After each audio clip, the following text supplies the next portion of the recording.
Hey, good morning, everybody. It is Wanda here with this morning's tarot. How are you all today? Welcome. It is a beautiful, hi, Sylvie. How are you, darling? It is a beautiful morning in Kiama. The sun is shining.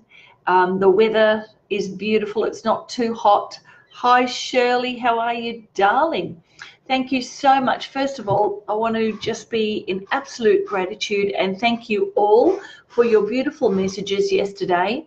Yes, I did fall off the wall. I think you could say it like that. I fell off the wall or whatever you call it. I had a really sore throat, and thank God for my doTERRA On Guard little beadlets that I took quite a lot of yesterday just to get rid of the infection. So even though I'm not 100% recovered, I can speak. There's no soreness anymore. So thank you so much for the love. Thank you so much for everything that you wrote, and I absorbed it all, and that's why I'm here today, because you looked after me. So God bless you all. Thank you so much. And today it gives me great pleasure to continue with my Golden Dawn deck. And remember how I was telling you that the back part of this deck, I think they're a collector's item now. I'm not entirely sure if they are still available or if they're published, because these beautiful Golden Dawn cards were actually created by a sect well, I shouldn't really say the word sect, but by a society. A very private and secret society of highly intelligent men, okay, around 90 years ago. And Robert Wang was the guy who created the images based on the historical component of the tarot, especially the major arcana, and then also moved into the minor arcana, which are the lower level of cards. The major arcana cards are the original tarotchis, all right, from a long time ago, going right back to the 13th century. So the Golden Dawn cards are based on what they call the Hermetic or Hermeticism, and that is like an occult type of idea that was at that time against the religions, even though it did bring in a little bit of the early Christian Gnostics. And what this society did, like this closed group, what they did was they created this deck based on the writings of a guy called, let me say it properly, Hermes Trismegistus, if I've pronounced that correctly. Now that was like the Renaissance reform, like that bringing in of all creation. And they wrote the 7 principles of self-mastery for the human soul. So it encompassed alchemy and astrology and theosophy. So those 3 sciences blended together are within the history of these cards. And that's why they're so beautiful. This here is almost the symbol of the Templars, going right back to what do we call them now? The Templars. Well, you know, the Templars from that very, very early time. And now I'm just trying to think of the name that they call it now. Oh my God, the Templars have now become that special men's society. Maybe some of you might know what I'm talking about. The name might pop into my mind. But anyway, that's what I wanted to share with you. They're very, very special, beautiful cards. And I'll talk a little bit more about the 7 principles of self-mastery and how they relate to what we are learning now. And if you have a look in the comments box, welcome everybody who's on.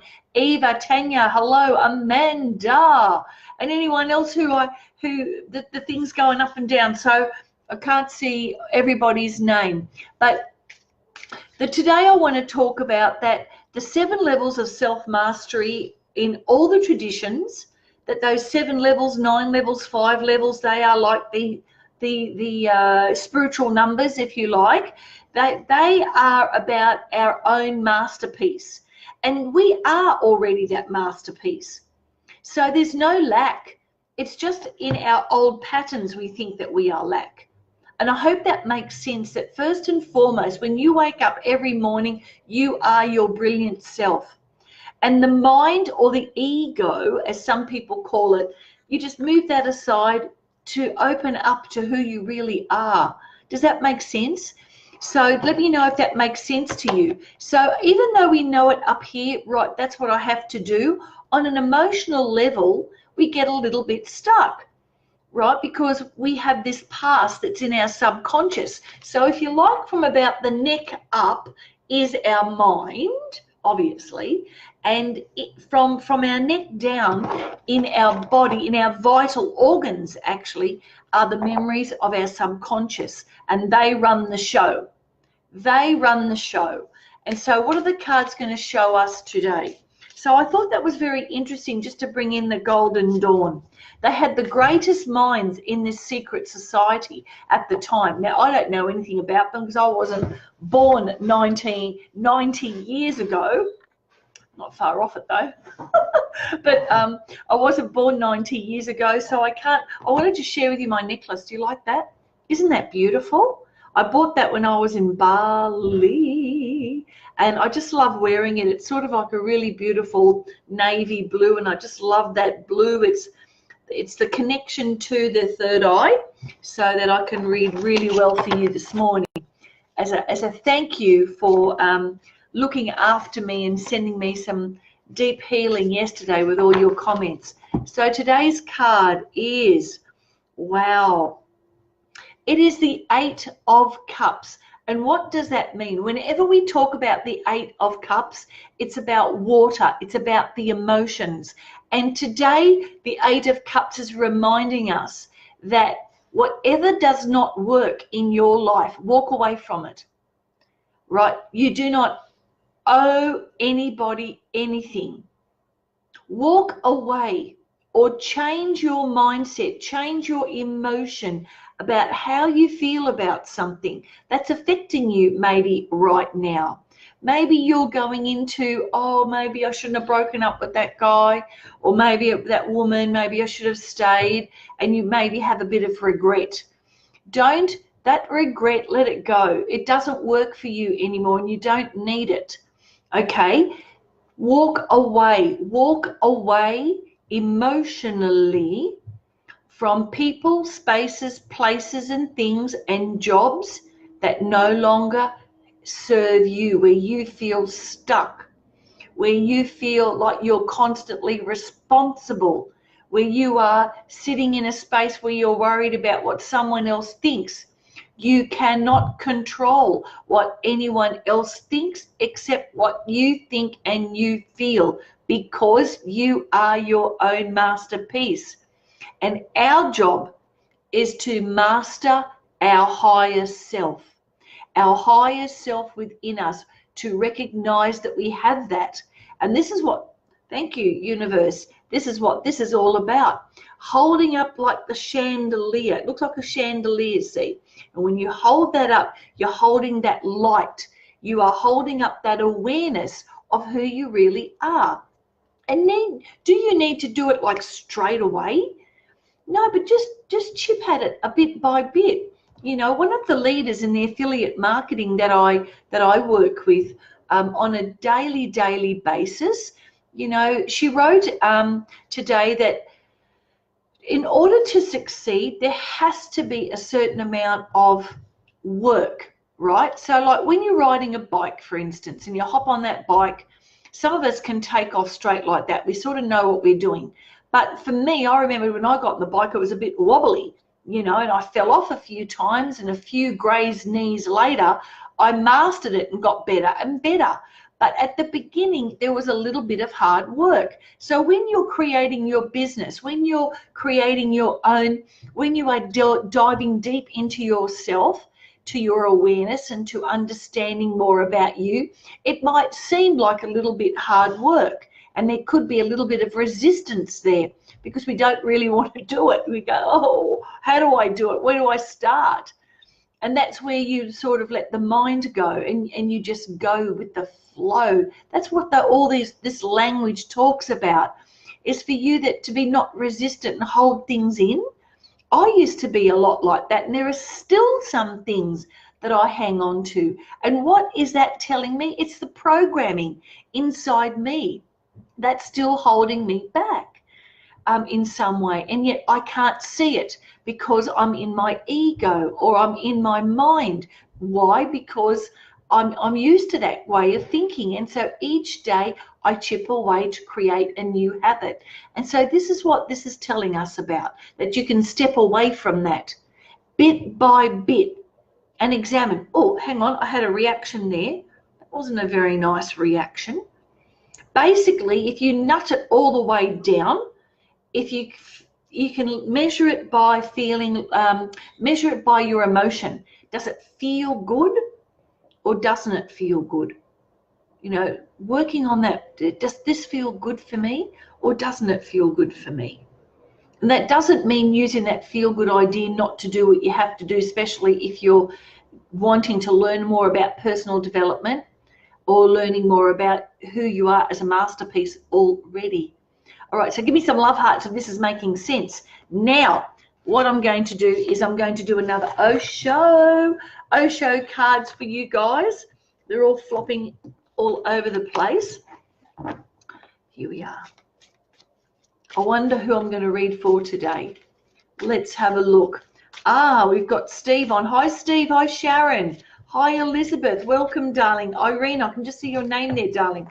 Lloyd, I'm going to read for you today. I don't know whether I have read for you today, Lloyd, but if you're still on, give me a hello in the comments box. Say hi. You might have gone by now. I'm not sure. So, Lloyd, but this is for you wherever you are in the world. Let's have a look. And today's card is the Creator. I love my Oshos because my Osho card does that subconscious, that beautiful subconscious. It's the message of the subconscious. Now, what does that mean to be the creator? It's exactly what I've been talking about. It is just be you know, like for me, for instance, I'm an artist and I create with materials.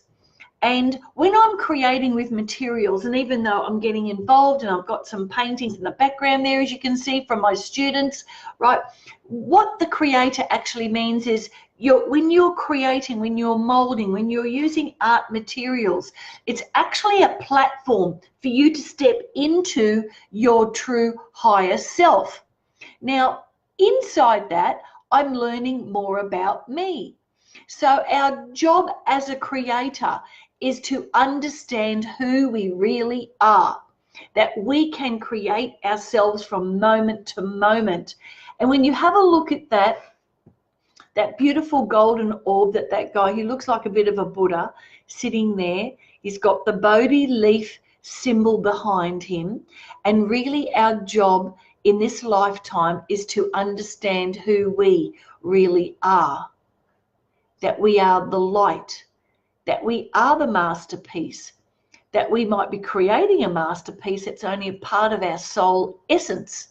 But when we are the creator and when we start stepping into personal development, personal spiritual development, and I'm not talking about religion here, I'm talking about the truth of who we really are and what we value in the world and what we are here to do. And that's opening up to all of us now as we are all awakening to that realization. And what has kept us asleep or what has kept us as a zombie is the programming of our society as it is right now. And that programming has kept us limited. It has kept us a slave to a program that doesn't really exist. Because if you go deep within yourself in meditation, you are everything and nothing all at the same time. Like there's a great level of depth and width within space, and yet you are the tiniest atom. You are both of those, and your body is really an illusion.